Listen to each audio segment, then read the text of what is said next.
Lever des fonds. Ah, c'est souvent vu comme le Graal pour une start-up. Mais attention, c'est aussi un vrai parcours du combattant. Un processus super intense où chaque détail, vraiment chaque détail, peut faire toute la différence. Alors, on va décortiquer ça ensemble. Les étapes, les attentes des investisseurs et bien sûr, les pièges à éviter. Allez, c'est parti, on plonge dedans. Pour commencer, accrochez-vous bien. Ce chiffre, il met tout de suite dans l'ambiance. Seulement 5 à 8%, oui, vous avez bien entendu, 5 à 8% des projets présentés à des business angels reçoivent un financement. Ça calme, hein? Ça vous donne une petite idée de l'intensité de la compétition. Et ça montre surtout qu'une préparation impeccable, ce n'est pas une option, c'est une question de survie. Et voilà une vérité qui vient tout droit du terrain, une phrase à graver dans le marbre. Débarquer devant un investisseur en disant « Au secours, on a bientôt plus de cash », c'est la pire stratégie possible. C'est juste mortel. Une levée de fonds, ça ne doit jamais, au grand jamais, être un acte de désespoir. Non, ça doit être le carburant pour accélérer une machine qui tourne déjà.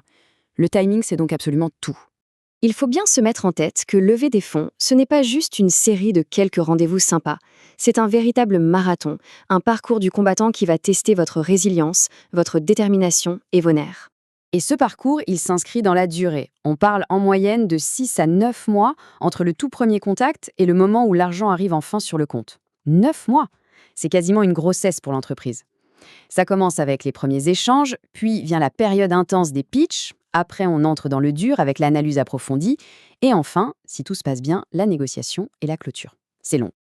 On attaque maintenant le plat de résistance, la phase que beaucoup redoutent, la plus intense du processus, l'analyse approfondie, ou comme tout le monde l'appelle, la due diligence. C'est le moment où les investisseurs sortent le microscope pour examiner votre projet sous toutes les coutures avant de signer le moindre chèque. Alors, la due diligence, qu'est-ce que c'est concrètement ? Pensez à un contrôle technique, mais en 1000 fois plus poussé. C'est un audit complet de votre start-up. On va tout regarder, les finances, le juridique, les opérations, la technologie. L'objectif pour eux, c'est de vérifier la solidité de votre boîte, mais surtout de débusquer les éventuelles faiblesses et les risques cachés. Mais attention, et ça c'est le point le plus important à comprendre, ce n'est pas qu'un simple exercice comptable.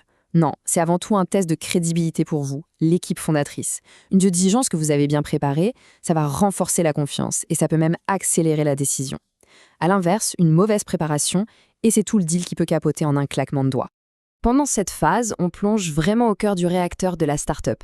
Les investisseurs vont se concentrer sur 3 grands piliers fondamentaux. Et c'est sur la solidité de ces 3 piliers que va reposer toute leur décision. On y va ou on passe notre tour. Le tout premier pilier, avant même de parler de produit ou de marché, c'est l'équipe. Tous les investisseurs vous le diront. Ils investissent d'abord dans des femmes et des hommes. La qualité et la cohésion de l'équipe fondatrice, c'est le critère numéro 1 et de très loin. Et pour évaluer cette équipe, les questions fusent et elles sont très précises. On va chercher à comprendre la solidité de votre relation, comment vous vous êtes rencontrés, si vous avez déjà travaillé ensemble. On va regarder la répartition du capital pour voir si c'est clair et équilibré. Et surtout, on va vous demander quelles compétences il vous manque. Cette dernière question est cruciale.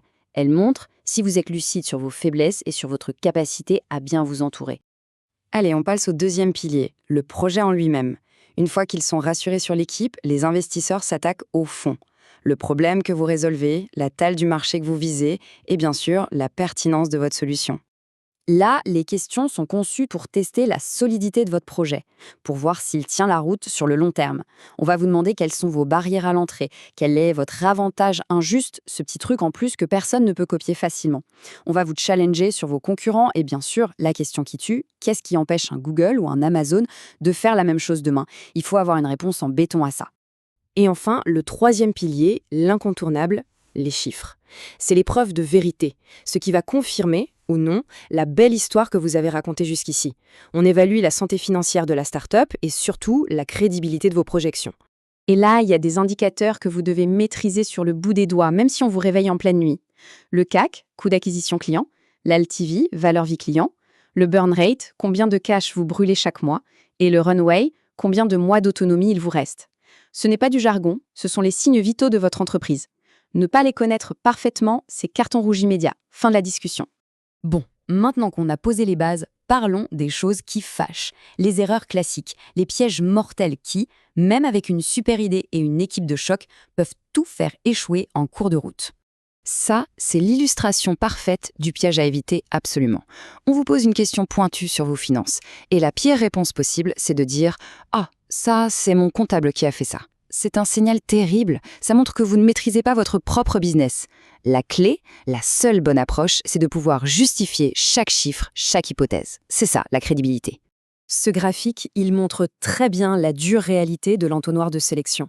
C'est simple. Pour 1000 dossiers reçus par un fonds d'investissement, à peine une centaine sera étudiée sérieusement. Et au bout du compte, seule une dizaine sera financée. 10 sur 1000. Chaque étape est une épreuve éliminatoire. Et cette statistique explique tout. Vous n'avez pas de deuxième chance pour faire une bonne première impression. Un investisseur passant en moyenne moins de 5 minutes sur un business plan pour décider s'il continue ou s'il jette. 5 minutes. Si votre dossier n'est pas clair, percutant et convaincant dès le début, il finit à la poubelle, sans discussion. Face à ce parcours du combattant, on pourrait être tenté de voir la due diligence comme un interrogatoire qu'il faut subir. Mais ça, c'est une erreur de perspective. L'approche intelligente, c'est de renverser la situation et d'en faire une opportunité. Il faut passer de la défense à l'attaque. Et comment on fait ça? En étant proactif, en préparant méticuleusement une data room avec toutes les données bien structurées, en anticipant toutes les questions possibles, en construisant un argumentaire en béton. En faisant ça, vous ne subissez plus le processus, vous le maîtrisez. Ça renforce énormément votre crédibilité et au final, ça accélère même la prise de décision. Au final, il faut vraiment retenir ça. Cet examen approfondi, ce n'est pas une fin en soi. C'est le véritable point de départ d'un partenariat qui va durer des années. Une due diligence réussie, c'est la preuve que les fondateurs et les investisseurs sont alignés et qu'ils sont prêts à construire quelque chose de grand ensemble sur des bases saines et solides. On termine avec cette question qui est loin d'être anodine. Dans ce processus, vos petits secrets, les choses que vous préférez ne pas trop mettre en avant, sont-ils une force ou une bombe à retardement? La tentation peut être grande de cacher une information, de minimiser un risque, mais l'expérience montre que la transparence est toujours la meilleure stratégie. Car tôt ou tard, la vérité finit par émerger. La question est donc de savoir si elle émergera comme un signe de confiance ou comme la cause d'une rupture.